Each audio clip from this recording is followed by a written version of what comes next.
नमस्कार, मैं हूं अंकुर और आप देख रहे हैं सत्यहिंदी.com।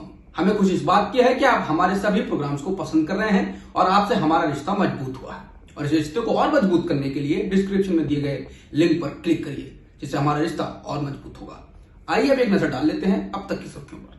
सेलिब्रिटी पहलवान सुशील कुमार 18 दिन तक दिल्ली पुलिस के डर से नहीं बल्कि गैंगस्टर संदीप उर्फ काला जठेड़ी के डर से भागता फिर रहा था। सवाल है कि ऐसा क्यों?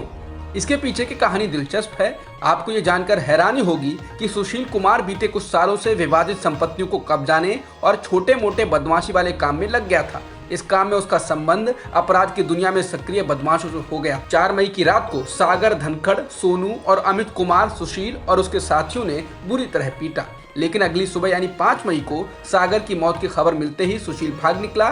सोनू नाम के जिस शख्स को सुशील ने पीटा था वह गैंगस्टर काला जठेड़ी का भतीजा है। काला जठेड़ी उत्तर भारत का मोस्ट वांटेड गैंगस्टर है और कहा जाता है कि वह इन दिनों दुबई में है।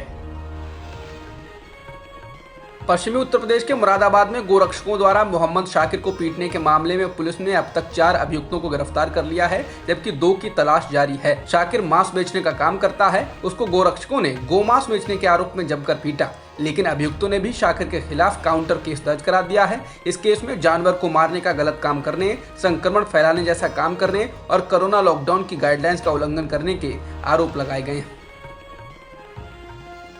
पश्चिम बंगाल के राज्यपाल जगदीप धनखड़ ने टीएमसी सांसद कल्याण बनर्जी के बयान पर प्रतिक्रिया देते हुए कहा है कि वो स्तब्ध हैं, क्योंकि टीएमसी सांसद कल्याण बनर्जी ने राज्य भर में तृणमूल कांग्रेस समर्थकों से कहा है कि वो राज्यपाल के खिलाफ पुलिस शिकायत दर्ज कराएं, जिससे उनके सेवानिवृत्त होने के बाद उनके खिलाफ पुलिस कार्रवाई की जा सके और उनको उसी जेल में भेजा जा सके जिसमें नारद केस में 4 टीएमसी के नेताओं को भेजा गया है। राज्यपाल ने उनके बयान के वीडियो को ट्वीट कर लिखा है वो इससे स्तब्ध हैं, लेकिन इस मामले को पश्चिम बंगाल के लोगों और मीडिया के विवेक पर छोड़ रहे हैं। बता दें, टीएमसी सांसद ने मीडिया से बात करते हुए ये भी कहा कि 2024 के बाद देश भर में बीजेपी के कई नेता जेल में होंगे।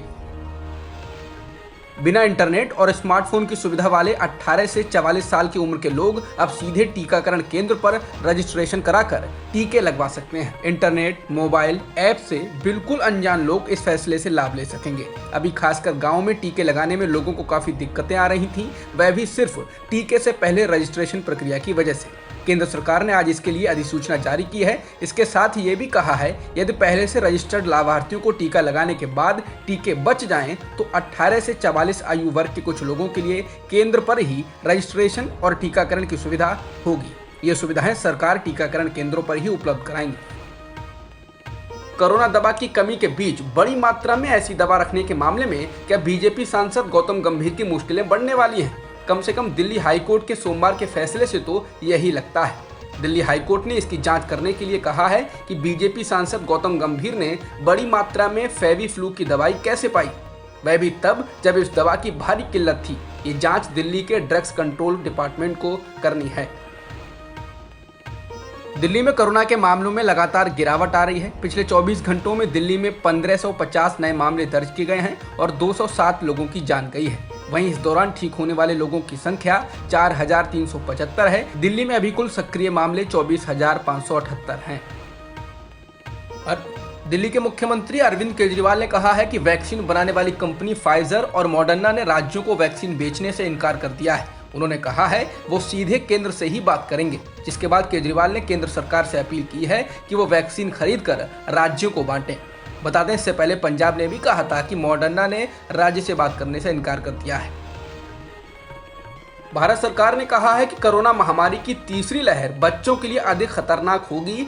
इसके लिए अभी तक कोई साक्ष्य नहीं मिला है और ना ही कोई संकेत मिला है। बता दें, तीसरी लहर को लेकर कुछ विशेषज्ञों ने कयास लगाया था कि ये बच्चों के लिए अधिक खतरनाक हो सकती है, इसलिए बच्चों को लेकर स्वास्थ्य व्यवस्था मजबूत करने के लिए तैयारी की जाए।